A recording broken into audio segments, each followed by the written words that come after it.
आज ही Doubtnut app download करें। Doubtnut पर होगा अब आपके सभी मैथ्स, केमिस्ट्री, फिजिक्स और बायोलॉजी डाउट्स का सफाया।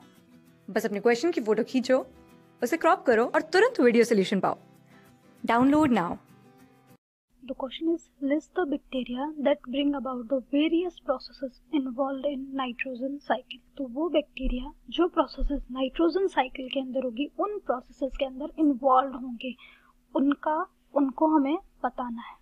ओके, तो यहाँ पे हम नाइट्रोजन साइकिल की बात करेंगे। तो उससे पहले नाइट्रोजन की इंपॉर्टेंस जानते हैं। तो nitrogen is a constituent of amino acid. हमारे अमाइनो एसिड के अंदर प्रेजेंट होगा। अमाइनो एसिड्स, और अमाइनो एसिड से क्या फॉर्म होते हैं, हमारी प्रोटीन्स फॉर्म होते हैं। तो प्रोटीन्स का कॉन्स्टिट्यूएंट है, हार्मोन्स का कॉन्स्टिट्यूएंट है, और जो क्लोरोफिल पिगमेंट है उनके अंदर भी पाया जाएगा, और कुछ हमारी विटामिन के अंदर भी पाया जाता है। ओके, उसके बाद अब हम नाइट्रोजन साइकिल की बात करेंगे। तो मेन जो नाइट्रोजन एटमॉस्फेयर के अंदर प्रेजेंट होती है, सबसे पहले क्या होगा, उसका फिक्सेशन होगा। ओके, अब नाइट्रोजन फिक्सेशन का क्या मतलब है कि एटमॉस्फेरिक नाइट्रोजन को कन्वर्ट कर देना अमोनिया के अंदर। तो यहाँ पे हम नाइट्रोजन साइकिल को देखेंगे। तो ये हमारे एटमॉस्फेरिक नाइट्रोजन है, मतलब प्लांट एटमॉस्फेरिक नाइट्रोजन को यूज नहीं कर सकते, तो प्लांट्स को यूजेबल फॉर्म के अंदर कन्वर्ट करेंगे। तो इस प्रोसेस को नाइट्रोजन का अमोनिया के अंदर कन्वर्ट होना क्या कहलाएगा, नाइट्रोजन फिक्सेशन। अब जो नाइट्रोजन फिक्सेशन है वो बायोलॉजिकली भी हो सकता है, नॉन बायोलॉजिकली भी हो सकता है। बायोलॉजिकल मतलब जिसके लिए हमारे micro organism, living organism responsible है, उसको हम क्या कहेंगे, बायोलॉजिकल नाइट्रोजन फिक्सेशन। तो हम यहाँ पे सिर्फ बायोलॉजिकल नाइट्रोजन फिक्सेशन की बात करेंगे, क्योंकि हमें यहाँ बैक्टीरिया को जानना है कि कौन से बैक्टीरिया इन्वॉल्व होंगे इस प्रोसेस के लिए। नॉन बायोलॉजिकल में हमारे बैक्टीरिया इन्वॉल्व नहीं होंगे। तो यहाँ पे जो माइक्रो ऑर्गेनिज्म रिस्पॉन्सिबल है, जो कि एटमॉस्फेरिक नाइट्रोजन को फिक्स कर सकते हैं, वो सिर्फ हमारी प्रोकैरियोटिक स्पीसीज होंगी। सिर्फ हमारे बैक्टीरिया होंगे, क्योंकि बैक्टीरिया के अंदर एंजाइम प्रेजेंट होता है नाइट्रोजिनेज। ओके, जिसके अंदर कैपेबिलिटी होती है नाइट्रोजन के रिडक्शन की, नाइट्रोजन को अमोनिया के अंदर कन्वर्ट करने की। तो प्रोकैरियोट्स बैक्टीरिया के अंदर ये एंजाइम प्रेजेंट होता है। अब कौन कौन से बैक्टीरिया होते हैं, तो नाइट्रोजन फिक्सिंग बैक्टीरिया हमारे सिम्बायोटिक भी होंगे और नॉन सिम्बायोटिक भी होंगे। ठीक है, तो जो बैक्टीरिया रिस्पॉन्सिबल है इस स्टेप के लिए, नाइट्रोजन के फिक्सेशन के लिए, तो उनकी हम बात करेंगे एजोटोबैक्टर, और हम यहाँ पे ले सकते हैं रोडोस्पाइरुलिनम, स्पाइरुलिनम, बैसिलस।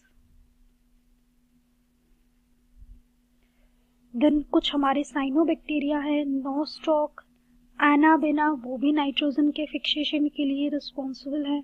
और सिम्बायोटिक नाइट्रोजन फिक्सेशन की बात करें तो यहाँ पे राइजोबियम ले सकते हैं, फ्रेंकिया ले सकते हैं। तो ये हमारे जो बैक्टीरिया, ये नाइट्रोजन फिक्सिंग बैक्टीरिया है, रिस्पॉन्सिबल हैं नाइट्रोजन के फिक्सेशन के लिए। उसके अलावा हम क्लोस्ट्रीडियम का एग्जाम्पल भी ले सकते हैं। तो ये सभी हमारे नाइट्रोजन के फिक्सेशन के लिए रिस्पॉन्सिबल है। तो अब हम बात करें, जो हमारा नाइट्रोजन है वो कन्वर्ट होगा किसके अंदर, डायरेक्ट नाइट्रेट के अंदर। जो अमोनिया फॉर्म हुआ है वो नाइट्रेट के अंदर कन्वर्ट होता है। अब अमोनिया का नाइट्रेट के अंदर कन्वर्ट होना, जो कि सेकेंड प्रोसेस है, वो क्या कहलाएगा, नाइट्रिफिकेशन। ठीक है, अब नाइट्रिफिकेशन के लिए जो बैक्टीरिया रिस्पॉन्सिबल है उसकी बात करेंगे। कौन कौन से बैक्टीरिया नाइट्रिफिकेशन की प्रोसेस के लिए रिस्पॉन्सिबल है। तो नाइट्रिफिकेशन एक 2 स्टेप प्रोसेस है, जिसमें सबसे पहले जो हमारा अमोनिया वो नाइट्राइट के अंदर कन्वर्ट होगा। तो यहाँ पे नाइट्रिफिकेशन के लिए रिस्पॉन्सिबल होंगे हमारे नाइट्रोसोमोनास और नाइट्रोकोकस, और उसके बाद जो नाइट्राइट है वो नाइट्रेट के अंदर कन्वर्ट होता है। तो वहाँ पे जो बैक्टीरिया रिस्पॉन्सिबल है वो है नाइट्रोबैक्टर।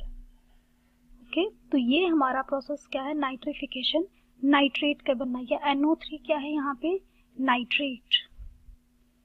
ओके, तो यहाँ पे नाइट्रिफिकेशन के लिए ये हमारे बैक्टीरिया रिस्पॉन्सिबल हैं। तो अब नाइट्रेट फॉर्म हो गया है, तो कुछ जो नाइट्रेट है उसको प्लांट एसिमिलेट कर लेंगे। ओके मतलब इसको ऑर्गेनिक नाइट्रोजन कंपाउंड के अंदर कन्वर्ट कर देंगे, इसका एसिमुलेशन हो जाएगा, जैसे कि यहाँ पे प्रोटीन्स फॉर्म हो जाएंगी। तो प्लांट नाइट्रेट को एसिमुलेट करते हैं या फिर अमोनिया को एसिमुलेट करते हैं, तो उनसे फिर हमारे अमाइनो एसिड और प्रोटीन्स फॉर्म हो जाती हैं। ठीक है, और अमोनिफिकेशन क्या होता है, मतलब जो हमारे डेड प्लांट्स और एनिमल्स रिमेन्स हैं उनका, उसको कन्वर्ट करते हैं अमोनिया के अंदर। अब नेक्स्ट स्टेप जो आता है, अब हमारा नाइट्रेट एसिमुलेट हो गया, मतलब प्लांट्स ने अब्सॉर्ब कर दिया, लेकिन उसके बाद भी कुछ नाइट्रेट सॉइल के अंदर प्रेजेंट होता है, तो उसको दोबारा से, जो सॉइल के अंदर नाइट्रेट प्रेजेंट है उसको दोबारा से कन्वर्ट किया जाता है एटमॉस्फेरिक नाइट्रोजन के अंदर, और ये प्रोसेस हमारी क्या कहलाएगी, डीनाइट्रिफिकेशन। ओके, अब डीनाइट्रिफिकेशन के लिए जो बैक्टीरिया रिस्पॉन्सिबल है वो हम देखेंगे। तो डीनाइट्रीफाइंग बैक्टीरिया हम यहाँ पे ले सकते हैं सूडोमोनास और थायोबैसिलस। तो ये हमारे नाइट्रोजन साइकिल के मोस्ट इंपॉर्टेंट स्टेप है, नाइट्रिफिकेशन, डीनाइट्रिफिकेशन, नाइट्रोजन फिक्सेशन, और ये उन प्रोसेसेस में इन्वॉल्व हमारे बैक्टीरिया है। क्लास 6 से 12 से लेके नीट, IIT, JEE मेंस और एडवांस के लेवल तक 10 मिलियन से ज्यादा स्टूडेंट्स का भरोसा। आज ही डाउनलोड करें डाउटनेट ऐप या व्हाट्सएप कीजिए अपने डाउट्स 8400 400 400 पर।